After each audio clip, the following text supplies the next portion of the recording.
ओम श्री गुरुवे नमः। प्रणाम भगवान। मैं अमृत का सागर ब्रह्म विद्या का अद्भुत ग्रंथ परम पूज्य स्वामी निरंजन देव जी महाराज का आज का शीर्षक है भगवान बंधन से छूटो। सद्गुरु शरणापन्न हो जाने पर गुरु द्वारा बताए गए साधन द्वारा जीव की भव बंधन से मुक्ति हो सकती है। मुक्ति हेतु अन्य कोई उपाय नहीं है।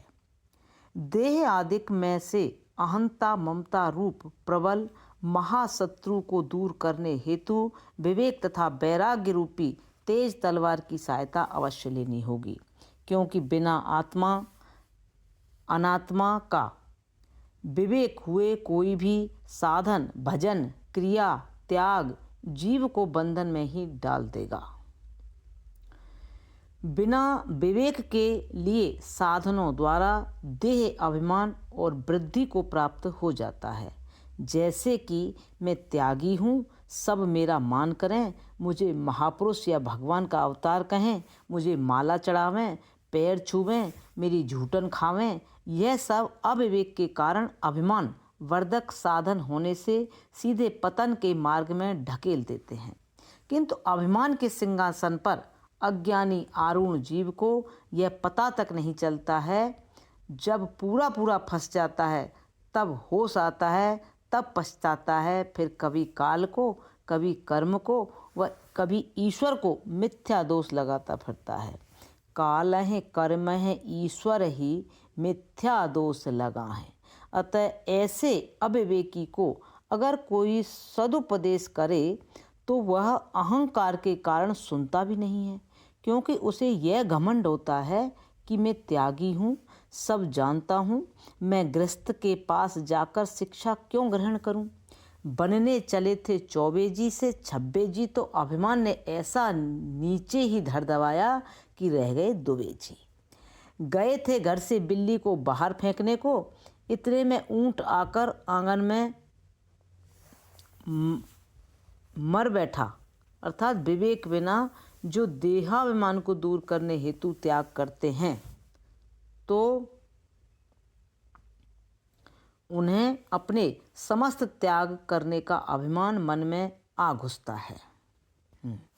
जो ऊंट की तरह विशाल काया वाला है। बिल्ली रूप गृहस्थ आश्रम का त्याग करना तो सरल है, परंतु त्याग रूप ऊंट का भी त्याग करना बड़ा कठिन है और वही त्याग मुख्य है। अगर त्याग कर त्यागने का भी अहंकार मन में घुस गया तो फिर त्याग हुआ ही कहाँ, वह तो एक अभिमान की नई जगह घिर गई। अस्तु अभिमान त्यागने हेतु क्रियाओं में कर्तापन के अहंकार का त्याग ही मुख्य साधन है। केवल वाह्य वेश धारण द्वारा अथवा सकाम जप तप आदि अन्य साधनों से अहंता ममता रूपी बंधन की निवृत्ति हो नहीं सकती। उसके लिए विवेक वैराग्य सत्संपत्ति मुमुक्षुता इन 4 साधनों से संपन्न होकर ब्रह्मनिष्ठ सद्गुरु की शरण में जाना चाहिए। उनके उपदेशानुसार आत्मा अनात्मा के विचार द्वारा उत्पन्न हुए स्वरूप ज्ञान से अज्ञान की निवृत्ति कर अहंता ममता रूपी शत्रुओं का युक्ति पूर्वक नाश करना चाहिए। अतः उसके लिए देहादिक के कार्य तथा स्वरूप का जानना आवश्यक है। यह देह जिसे मैं कहकर संबोधित करता हूँ, यह मेरा नहीं है, मेरा कार्य नहीं है, यह पंच महाभूतों का कार्य है, इसलिए अनात्मा है, दृश्य है। एवं यह सिद्धांत है कि दृष्टा से सदैव दृश्य भिन्न होता है। जैसे घट से घट का दृष्टा अथवा कर्ता कुंभकार भिन्न रहता है, उसी तरह यह शरीर दृश्य से मैं इसका जानने वाला दृष्टा भिन्न हूँ। मैं आत्मा हूँ, चैतन्य हूँ, अविकारी हूँ। देह जड़ है, विकारी है, मलिन है, क्रियावान है, संगवान है, किंतु मैं शुद्ध अक्रिय असंग निर्लेप तथा निर्मल हूँ। इसलिए मैं देह नहीं हूँ, एवं जब यह सिद्ध हो गया कि मैं देह नहीं, तो देह में कल्पित नाम, जाति, आश्रम, ब्राह्मण, क्षत्रिय, वैश्य, शूद्र, ब्रह्मचारी, गृहस्थी, वानप्रस्थी, सन्यासी तथा बाल, युवा तथा वृद्धा, स्थूल, सूक्ष्म तथा कारण, छोटा, बड़ा, मोटा, दुबला, काला, गोरा और भी जितने शरीर की अवस्था हैं, वे सब मुझ आत्मा के नहीं हैं। ऐसे विचार द्वारा ही देहात्म बुद्धि नष्ट होकर ज्ञानोदय होता है एवं अहंता ममता दूर होकर मोक्ष स्वरूप की प्राप्ति होती है। जो देह का राम, श्याम, उमा, रमा, रेखा आदि नाम रखा जाता है, वह केवल व्यवहार की सरलता हेतु रखा जाता है, ताकि इच्छित व्यक्ति ही बुलाने पर आजा काम कर सके। देखा जाता है कि जो नाम लड़के का है वही नाम नौकर का है, तो मालिक नौकर का नाम बदल देते हैं, किंतु नाम बदलने से नौकर के शरीर में कोई बदलाहट भेद नहीं होता। इससे सिद्ध होता है कि नाम व्यवहार सिद्धि के हेतु है। अधिकांश घर में एक नाम की दो बहू आ जाने पर छोटी बहू का नाम बदल दिया जाता है। यह सबको विदित ही है।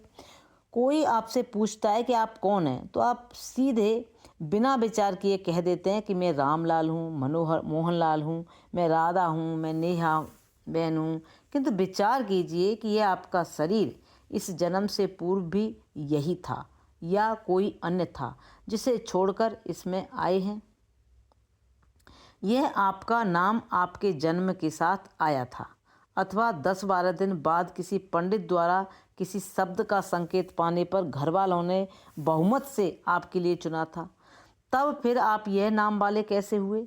यह नाम तो आपका नहीं है, यह तो घर वालों का दिया हुआ नाम है। यह स्थूल देह की पहचान हेतु रखा है, आवश्यकता पड़ने पर बदला भी जा सकता है।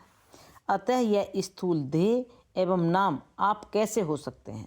और सारे शरीर के अंगों को हाथ से छूकर देखें तो जो आप अपना नाम बताते हैं वह कहीं सिद्ध नहीं कर सकेंगे, क्योंकि जहाँ भी हाथ द्वारा शरीर का निरीक्षण करेंगे, आपके बताए नाम को खोजेंगे, तो वहाँ आपके हाथ, कान, नाक, आँख, मुंह, गाल, होठ, सिर, बाल, पेट, पीठ, टांग, पंजा, जांग, उपस्थ आदि अंग ही प्रतीत होंगे। आपके नाम का कहीं पता नहीं चलेगा। आपने जो इतना लंबा चौड़ा अपना नाम बताया, वह विचार द्वारा शरीर में कहीं भी खोजने से पता नहीं चलता है। जब देह से देह का नाम ही सिद्ध नहीं होता, तब देह से भिन्न तुझ आत्मा का यह शांता, राधा, नेहा, मोहन आदि नाम कैसे सिद्ध हो सकेगा? अतः यह नाम व्यवहार सिद्ध हेतु स्थूल देह का है, ना कि तुझ आत्मा का है। स्थूल देह मेरा नहीं और न मैं स्थूल देह ही हूँ, तब फिर उसका अभिमान करना अज्ञान ही तो सिद्ध होगा। अतः स्थूल देह में अहंता ममता का विवेक पूर्वक त्याग करना ही मुक्त होने का सुगम एवं मुख्य साधन है। यथा नद्य स्यंदमानः समुद्रे अस्तम गच्छन्ति नाम रूपे विहाय, तथा विद्वानां रूपाद्वमुक्तः परात् परम पुरुष भूपेतु दिव्यम। मुंडक उपनिषद का। जिस प्रकार निरंतर बहती हुई नदियाँ अपने नाम एवं आकार को समुद्र में मिलते ही त्याग देती हैं, उसी प्रकार विद्वान आत्मज्ञान प्राप्त कर नाम रूप प्रपंच से मुक्त होकर परात्पर दिव्य पुरुष मोक्ष स्वरूप पर ब्रह्म को प्राप्त हो जाता है। प्रणाम भगवान। अब यहाँ से आगे कल लेंगे नेक्स्ट। ओम शांति शांति।